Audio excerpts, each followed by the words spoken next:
नमस्कार, हमारे छत्तीसगढ़ देख रहे हैं आप और मैं हूं आपके साथ गौरव राजेंद्र। बुलेटिन की शुरुआत बड़ी खबर के साथ करते हैं। बड़ी खबर कोरबा से है, जहां पर नेशनल हाईवे पर भीषण सड़क हादसा। अंबिकापुर बिलासपुर एनएच पर भिड़े ट्रक और कार। इस वक्त की बड़ी खबर आप तक पहुंचा रहे हैं। हादसे में कार और ट्रक में आग लगी। कार में 2 लोगों के फंसे होने की संभावना। इस वक्त की बड़ी खबर कोरबा से नेशनल हाईवे पर भीषण सड़क हादसा देखने को मिला है। आग पर काबू पाने का प्रयास किया जा रहा है। मौके पर पहुंची बांगो पुलिस और 112 की टीम। बांगो थाना के लमना गांव में यह हादसा हुआ है। नेशनल हाईवे पर भीषण सड़क हादसा। कोरबा से इस वक्त की बड़ी खबर आप तक पहुंचा रहे हैं। हादसे में कार और ट्रक में आग लगी। तस्वीरें जिसकी टेलीविजन स्क्रीन पर आप देख पा रहे हैं कोरबा से।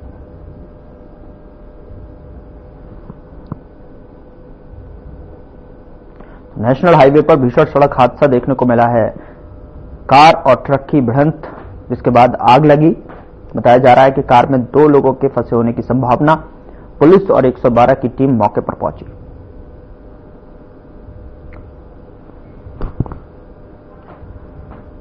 उधर बीजापुर में राष्ट्रीय स्वयंसेवक संघ युवाओं को आत्मरक्षा, संगठित समाज और राष्ट्र को मजबूत बनाने के लिए प्रशिक्षित कर रहा है।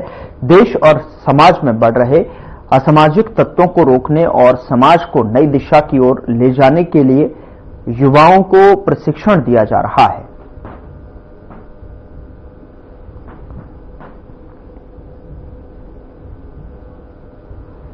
रविशंकर शुक्ल, जिला संघ चालक, जिला बीजापुर, राष्ट्रीय स्वयंसेवक संघ। ये इस कार्यक्रम से लोगों को क्या लाभ मिलेगा? ये सबसे पहले तो आपने जो पहले पूछा, तो ये बीजापुर जिला ही नहीं, संपूर्ण देश में इस तरह के हर वर्ष कार्यक्रम आयोजित होते हैं। प्रशिक्षण है ये। इसमें शारीरिक, मानसिक, बौद्धिक तीनों तरह का प्रशिक्षण दिया जाता है, इसलिए ये व्यक्तित्व विकास शिविर के नाम से जाना जाता है। इसमें हम जो युवक आते हैं उनको राष्ट्रीय विचारधारा से ओतप्रोत करने के लिए, समाज के उत्थान के लिए, समाज को सही दिशा में ले जाने के लिए, जो राष्ट्र हित में हो, समाज हित में हो, देश हित में हो, ऐसे युवकों को यहाँ तैयार करने का प्रशिक्षण दिया जाता है। ये 7 दिवसीय प्रशिक्षण है जो हर वर्ष होता है सभी जिलों में। ये लाभ मिलेगा कि समाज में ना अनेक प्रकार की कुरीतियां हैं, असामाजिक तत्व हैं, जिनको सुधार करने के लिए ये स्वयंसेवक हमेशा एक अच्छा समाज बनाने के लिए प्रयत्नशील रहते हैं।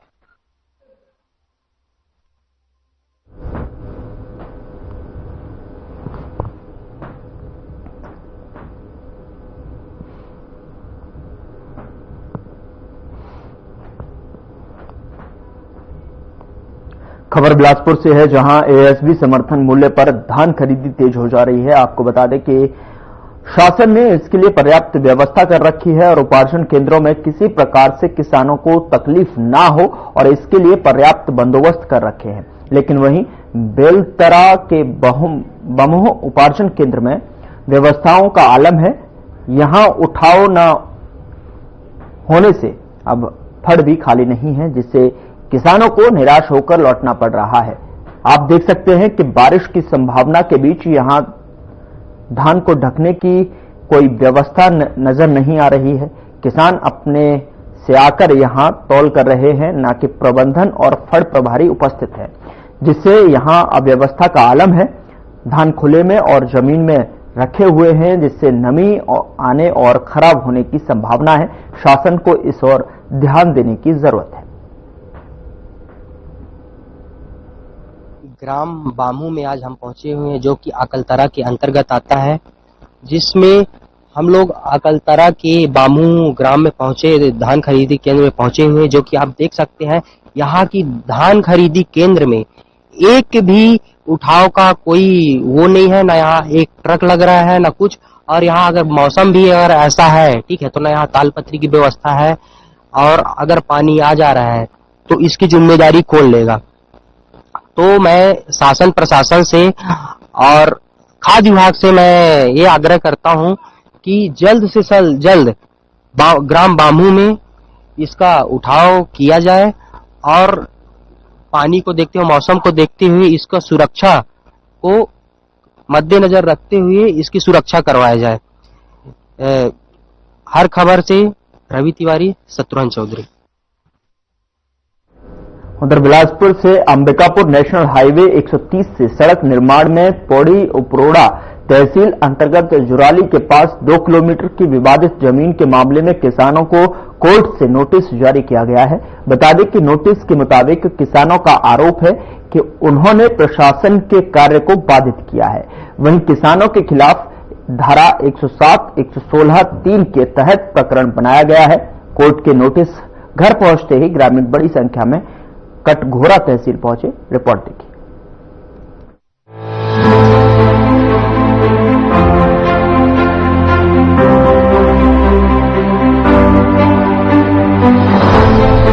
कटघोरा वार्ड के जुराली में नेशनल हाईवे होते हुए सड़क का निर्माण कराया जा रहा है। ये सड़क बिलासपुर से अंबिकापुर तक बनाई जा रही है। नेशनल हाईवे का काम लगभग पूरा होने को है, लेकिन जुराली के ग्रामीणों को उनके जमीन का मुआवजा नहीं मिलने से सड़क निर्माण में बाधा आ रही है, जिसको प्रशासन पूरा कराने की पूरी कोशिश कर रही है। तो वहीं किसानों के आंदोलन करने के बाद प्रदर्शनकारी किसानों पर केस भी दर्ज कर लिया गया है। उसके बाद अब किसानों को कोर्ट का नोटिस भेजा गया, जिससे आक्रोशित किसानों ने कहा कि प्रशासन नोटिस भिजवाकर हमें डरा रही है। वहीं कुछ किसानों के खिलाफ 107, 116 का प्रकरण दर्ज भी कर दिया गया, लेकिन प्रशासन हम पर जितना भी जोर आजमा ले, हम डरने वाले नहीं। जब तक हमें मुआवजा नहीं मिलता, हम ये लड़ाई जारी रखेंगे। इसके लिए चाहे हमें जेल ही क्यों न जाना पड़े। हम लोग जो सारे किसान जो यहाँ पर अभी उपस्थित हुए हैं, इनका नेशनल हाईवे 130 में जमीन अधिग्रहण किया गया है। इस अधिग्रहण में 2880 रुपया वर्ग मीटर का सरकार का गाइडलाइन है। इसके हिसाब से मुआवजा का वितरण होना चाहिए था। तो माननीय भू अर्जन अधिकारी जो भी वक्त में थे, उस वक्त में उन्होंने कोरोना काल के समय में सारा प्रयोजन किया गया है, जबकि लोगों से मिलना जुलना मुश्किल था। इसमें कहीं ग्राम सभा भी नहीं किया गया जिससे त्रुटि को सुधारा जा सके, तो वो भी नहीं हुआ है। तो नेशनल हाईवे 130 में जो जमीन गई है और हम गांव वालों को मुआवजा प्राप्त नहीं हुआ है, 2880 रुपया के दर से हमको प्राप्त होना चाहिए। हमारी लड़ाई सिर्फ उतना ही है कि जो सरकार का गाइडलाइन है उसी के हिसाब से हमको मुआवजा देना प्राप्त होना चाहिए करके। इसका केस अभी माननीय कमिश्नर ऑफिस बिलासपुर में चल रहा है। तो इसमें हमारी कल 26 तारीख को पेशी थी। इसके पूर्व माननीय एसडीएम साहब कटघोरा, इन्होंने 22 तारीख रविवार को वहां समतलीकरण या निर्माण कार्य के लिए गए हुए थे। तो हमको जब पैसा नहीं मिला है तो हमने उसका विरोध किया तो इन्होंने बहुत सारे हमारे किसान भाइयों के साथ 107, 116 का केस बना के नोटिस हमको भेजा गया है, जिसकी तारीख कल 26 तारीख को उपस्थिति की थी। तो 26 को तो हम सब लोग गए थे बिलासपुर, इसलिए हम लोग नहीं आ पाए। तो आज हम लोग सब कोई आए हैं। तो हम सब किसानों का कहना है, भीड़ में तो हम सब लोग थे, हमारी सबकी जमीन गई हुई है। तो कुछ लोगों को नोटिस देके डराने धमकाने का काम किया जा रहा है प्रशासन के द्वारा। तो हम सब लोग आज आए तहसीलदार महोदय के पास। हम लोग ये चाहते हैं कि या तो हमको मुआवजा वितरण करे या फिर हम सबको जेल भेज दे, क्योंकि हमारा कोई अपराध है नहीं। हम अपनी जमीन की लड़ाई लड़ रहे हैं, हमने कोई अपराध नहीं किया है। इन्होंने जबरदस्ती हमारे ऊपर दबाव बनाने के लिए, डराने धमकाने के लिए प्रशासन हमारे ऊपर दबाव बना रही है। तो हम इसीलिए आए कि हमको जेल भेजे। हमको कोई इच्छा नहीं है, हम जेल जाने को शहर से तैयार हैं। सब लोग आए हैं, 200 लोग से अधिक लोग हैं, हम सब जेल जाने को तैयार। हमारे तरफ से पैसा जब तक नहीं मिलेगा तब तक लड़ाई जारी रहेगी। और इसमें ग्राम वालों को, जुलारी और काबू बहरा कटघोरा के जो भी मूल निवासी किसान हैं, इनके समर्थन में गोंडवाना गणतंत्र पार्टी भी शामिल है। जब तक इन्हें न्यायोचित नहीं मिलेगा न्याय, तब तक समर्थन गोंडवाना गणतंत्र पार्टी साथ में रहेगी। हमारे जमीन फंसे हैं नेशनल हाईवे में, तो बोला हाईवे चलाएगा एसडीएम साहब गैर से इतवार दिन हमन सब कोई किसान मन जाके हमन छेका रोका करें। ओखर कारण एसडीएम साहब तहसीलदार साहब हमारे लिए नोटिस जारी करी से गाड़ी नहीं जाए देन तेखर नाम से। तो ओखर लिए हम आए सब कोई सब किसान के तहसीलदार साहब करा। तो तहसीलदार साहब कहा है कि जमानत लाओ कहाँ पे। हम जमानत नहीं ला करके हम लोग सब किसान मतलब अंदर करे तहसीलदार साहब इसलिए हमन आए हैं। अपन के का मांगे हवे? हमारा मांग है नेशनल हाईवे में जाता है NH में 2880 रुपया मूल रेट है ओखर, वही मांग ला हमन मांगे वो तैयार है। और ये देते 127 रुपया यह हमारा बना के देते मौजा, तो हमन उतना नहीं लेंगे। कहा हमन मन अपन जमीन के बारे से आए सर, और हमन मन पैसा वैसा अभी देख नहीं है, और साहब मन की गाड़ी धर धर के जाते ओकरे ले हमन बोले हैं, तो हमर मन के नाम से नोटिस भेजे है, ओकरे ले हमन यहाँ आए हैं। और हम मन लगा लेगी पूरा सब किसान भाई मन ला लेगे, हमन जेल जाके तैयार हैं, ओकरे ले हमन यहाँ आए हैं सर। जैसा नाम आए तो हो नहीं आए तो हो, हमन मन जेल जाबो और का या मैं नोटिस भेजे के लो साहब मन जाने। हमन मन कोई मान है मौजा दे के घर रोड बनाओ हम जेल रेट भाई मन बोला वही रेट में हम मौजा चाहिए। अब हमन भाई अपन हमन जा रहे हैं कोई मेरा पैसा सेवा तेरा अपन काम चालू कर लेवा ऐसे की सादे मन डीएम साहब मन जो जबरदस्ती काम ला चालू करा थे।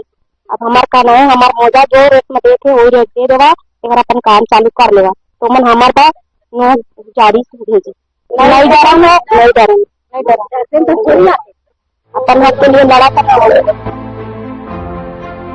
जहां एक तरफ साय सरकार किसान, गरीब और आदिवासी समाज पर खासा ध्यान दे रही है, वहीं प्रशासन के खिलाफ किसानों का ये प्रदर्शन कई सवाल खड़े कर रहा है। क्या प्रशासन और किसानों के बीच किसी बात पर सहमति बनेगी या फिर किसानों का आंदोलन ऐसे ही चलता रहेगा, ये तो आने वाला वक्त ही बताएगा। Bureau report.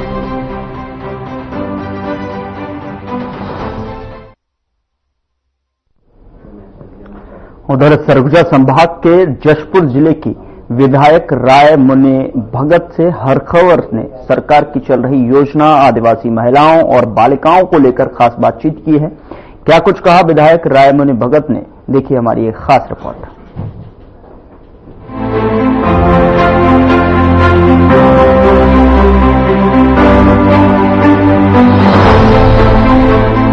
सरगुजा संभाग के जशपुर जिले की विधायक ने हरखबर से खास बातचीत में साय सरकार के कार्यों की तारीफ करते हुए कहा कि छत्तीसगढ़ में जब से भाजपा की सरकार विष्णुदेव साय के नेतृत्व में आई है, तब से महिलाओं के लिए खास योजना बनाई गई है, जिससे महिलाएं लाभ ले रही हैं और आर्थिक मजबूत भी हो रही हैं। विधायक राममुनि के अनुसार शिक्षा, स्वास्थ्य, इंफ्रास्ट्रक्चर के कामों को देखते हुए कहती हैं कि बहुत विकास हुआ है।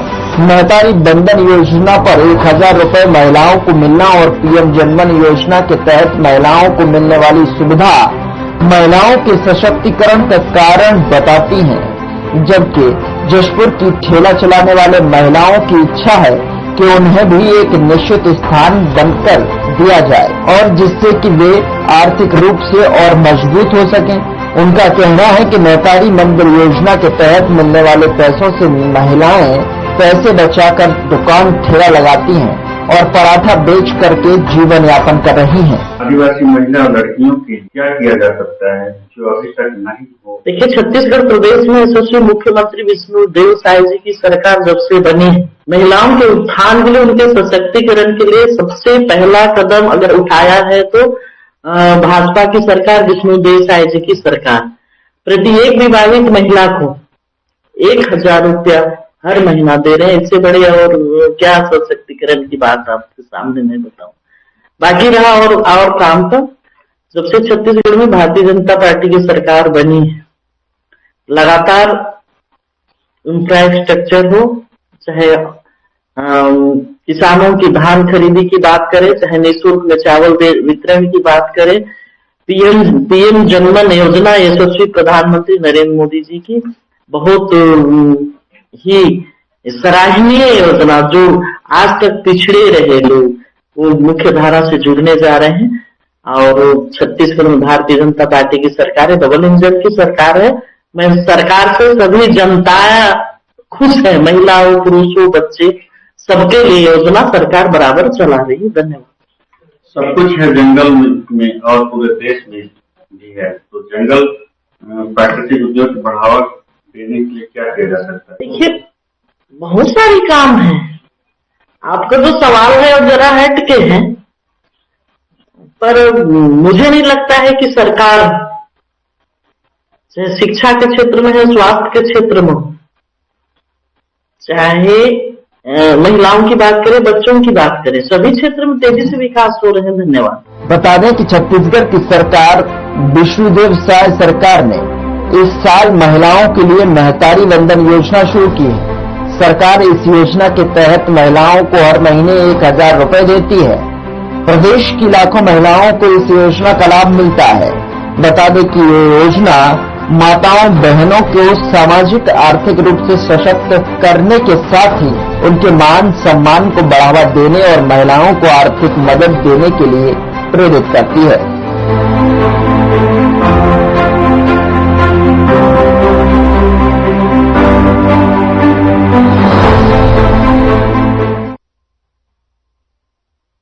उधर पूर्व प्रधानमंत्री डॉक्टर मनमोहन सिंह के निधन के बाद अब रायपुर में आयोजित होने वाली 24वीं राष्ट्रीय वनवासी क्रीड़ा प्रतियोगिता 2024 के कार्यक्रम में भी बदलाव हुए हैं। वनवासी विकास समिति ने आयोजित की जा रही इस राष्ट्रीय प्रतियोगिता के विभिन्न कार्यक्रम रद्द किए हैं। बता दें कि डॉक्टर मनमोहन सिंह के निधन के बाद देश में राष्ट्रीय शोक घोषित किया गया है। 26 दिसंबर शाम को देश के पूर्व प्रधानमंत्री डॉक्टर मनमोहन सिंह जी के निधन के उपरांत जो रायपुर में आयोजित 24वीं राष्ट्रीय वनवासी क्रीड़ा प्रतियोगिता का आयोजन किया जा रहा था, जो कि 28 तारीख से लेकर के 31 तारीख तक ये कार्यक्रम चलना था। इस स्वागत समिति के माध्यम से ये तय किया गया। इस कार्यक्रम के तहत में बहुत सारे बृहद स्वरूप में इस कार्यक्रम की रूपरेखा बनी थी, अब उसको सीमित किया गया है। कई कार्यक्रमों को रद्द किया गया है। मैं आप सबकी जानकारी के लिए बताना चाहूंगा कि पहले खेल ज्योति यात्रा प्रारंभ होनी थी, मार्च पास्ट होना था, सांस्कृतिक कार्यक्रम होने थे, प्रदर्शनी होनी थी, मातृहस्त भोजन होना था। उन सारे कार्यक्रमों को निरस्त किया गया है। केंद्रीय मंत्री आदरणीय मनसुख मांडविया जी का आगमन होना था, उन्होंने भी अपना कार्यक्रम निरस्त किया है। इस कार्यक्रम का शुभारंभ पहले 11 बजे होना था, जिसे अब 3 बजे किया गया है और उसके पश्चात पूर्व प्रधानमंत्री डॉक्टर मनमोहन सिंह जी को श्रद्धांजलि अर्पित की जाएगी। अब पूरा ये कार्यक्रम एक सामान्य तरीके से औपचारिक ढंग से आयोजन होगा।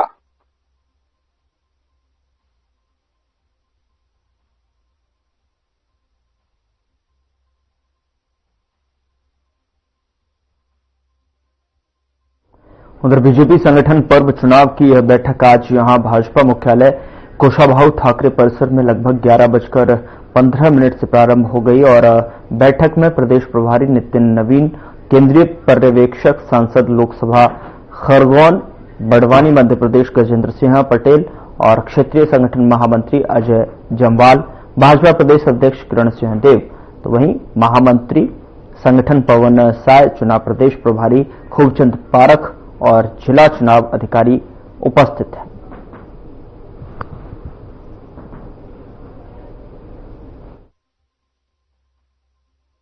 जिलाध्यक्ष की राय शुमारी के आधार पर जाति के समीकरण के आधार पर और जहां पर किस प्रकार से काम खड़ा हो सकता है उसके आधार पर हम कार्यकर्ताओं का चयन करके जिलाध्यक्ष का निर्वाचन हम तय कर रहे हैं। ये जिलाध्यक्ष के लिए किस तरीके से पैनल बना है और कब तक हो जाएगा, कितने नामों का पैनल आया है?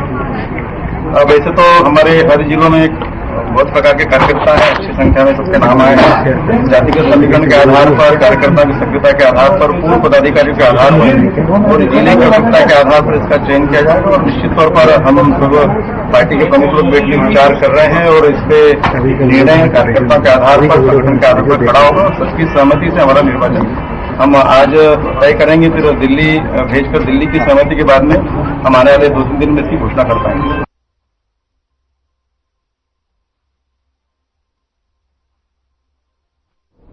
उधर वीरवाल दिवस के अवसर पर बिलासपुर में दशम गुरु गोविंदम सिंह जी के वीर सपूतों द्वारा बाबा जोरावर सिंह एवं बाबा फतेह सिंह की शहादत का स्मरण करते हुए उनका नमन किया गया और वीर बाल दिवस पर पूरे प्रदेश में विचार गोष्ठी आयोजित हुई और वीर बहादुर बच्चों की शहादत पर बनी एनिमेशन फिल्म का प्रसारण किया गया।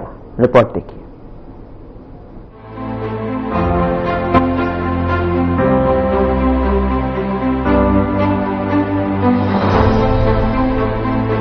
भारत में हर साल 26 दिसंबर को वीर बाल दिवस मनाया जाता है। ये दिन सिखों के 10वें गुरु गोविंद सिंह जी के 4 वीर पुत्रों के अद्वितीय बलिदान और साहस के प्रति सम्मानित जताने के लिए मनाया जाता है। वीर बाल दिवस गुरु जी के छोटे साहिबजादा जोरावर सिंह और साहिबजादा फतेह सिंह के बलिदान को समर्पित है। धर्म और मानवता की रक्षा के लिए जब उन्होंने अपने प्राण न्यौछावर किए तब साहिबजादा जोरावर सिंह की उम्र मात्र 9 वर्ष और साहिबजादा फतेह सिंह की उम्र मात्र 6 वर्ष थी। वहीं इस मौके पर बिलासपुर में एक गोष्ठी आयोजित हुई है और वीर बहादुर बच्चों की शहादत पर बनी एनिमेशन फिल्म का प्रसारण किया गया। इस अवसर पर विधायक धर्मलाल कौशिक और अमर अग्रवाल ने अपने अनुभव और विचार प्रकट किए। विचार गोष्ठी में पूर्व सांसद लखनलाल साहू, पूर्व विधायक रजनीश सिंह सहित आमंत्रित अतिथियों ने फिल्म का प्रदर्शन किया, जहां विधायक अमर अग्रवाल ने कहा कि वीर साहिबजादों की शहादत पूरे समाज के लिए प्रेरणादायी है। अपने धर्म और संस्कृति की रक्षा के लिए वीर बालकों की शहादत को कभी भुलाया नहीं जा सकता। वहीं विधायक धर्मलाल कौशिक ने कहा, पूरे देश में वीर बाल दिवस का आयोजन हो रहा है। इस दिन हम उन बहादुर बच्चों को याद कर रहे हैं जिन्होंने अपने धर्म की रक्षा के लिए अपने आप को निछावर कर दिया। वास्तव में पूरी तरह से हमारी संस्कृति को नष्ट करके पूरी एक नई संस्कृति को इस हमारी सनातन संस्कृति के ऊपर लाना, ये मुगल सल्तनत के समय में हुआ। मुगल सल्तनत के समय में अगर आप पूरे इतिहास को देखेंगे तो उस पूरे इतिहास में बहुत कम उदाहरण मिलेंगे जिनने इस संस्कृति की रक्षा की हो। बहुत कम उदाहरण मिलेंगे। बाकी तो इतिहास अगर हम पढ़ेंगे, किसी ने समझौता कर लिया, किसी ने उस संस्कृति को अपना लिया, किसी ने राजनीतिक कारणों से अपने यहाँ शादियां कर दी। बाल दिवस अब हम मना रहे हैं, पूरे देश में याद कर रहे हैं कि खास करके उन बच्चों का जो धर्म के लिए, इस राष्ट्र के लिए अपने प्राणों की आहुति दी है। चाहते तो छोटे बच्चे हैं, यदि उनका धर्म स्वीकार कर लेते मुस्लिम धर्म, उनके प्राणों की रक्षा हो जाती है। लेकिन जिस प्रकार से उसने कूट करके भरा हुआ है, जो हमारे अध्यात्म।